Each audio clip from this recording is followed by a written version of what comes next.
सबसे पहले जो आपकी हिस्ट्री है, हिस्ट्री को हम 3 पार्ट में बाँट करके पढ़ते हैं। Ancient history, medieval history, modern history. जब तक हमारे यहाँ पर मुगल जो मुस्लिम का साम्राज्य था, मुसलमानों का साम्राज्य था, उस साम्राज्य के पहले की जो हिस्ट्री है उसको हम पढ़ते हैं एंशिएंट हिस्ट्री। और मुगल का जब विघटन हो गया, decline the Mughal emperor between the started off modern history, modern history की शुरुआत मानते हैं। लेकिन कुछ इतिहासकार ये कहते हैं कि 1707 में जब औरंगजेब की डेथ हो जाती है उसके बाद से मानते हैं। लेकिन जो आधुनिक इतिहासकार कहते हैं कि 1757 में जब प्लासी का युद्ध हुआ था उसके बाद से मॉडर्न इंडिया की शुरुआत होती है। यहाँ पर मतभेद है। लेकिन चूंकि हमारी परीक्षाओं में क्वेश्चन 1707 ईस्वी से आते हैं तो हम वहीं से समझते हैं कि भारत में यूरोपीय कंपनियों का आगमन हुआ। इससे पहले हम ये समझने का प्रयास करेंगे कि भारत में आखिरकार यूरोपीय कंपनियां आई ही क्यों।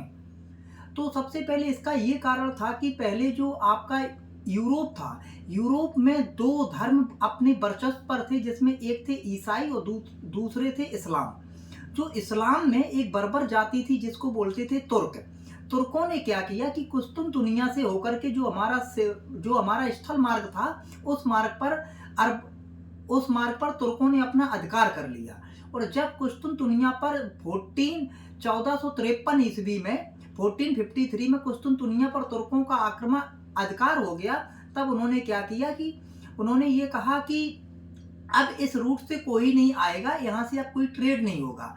लेकिन चूंकि अब भारत से जो कि इंडिया से काली मिर्च खरीदनी थी, तो काली मिर्च खरीदने के लिए इन लोगों को उसी रूट से जाना था।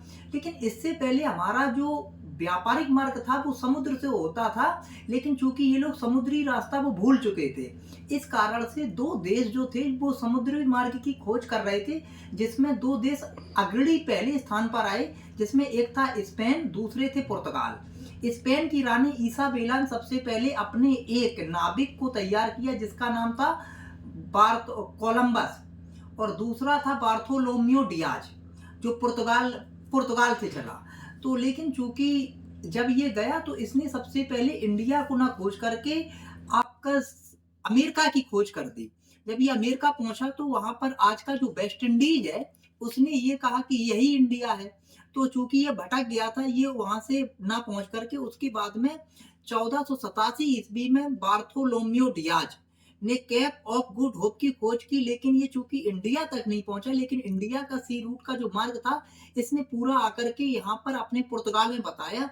तब दूसरा एक नाविक जिसका नाम था वास्को डी गामा, जो 1498 ईस्वी में सबसे पहले भारत कालीकट बंदरगाह पर पहुंचा और जिसका अरब व्यापारियों ने विरोध किया।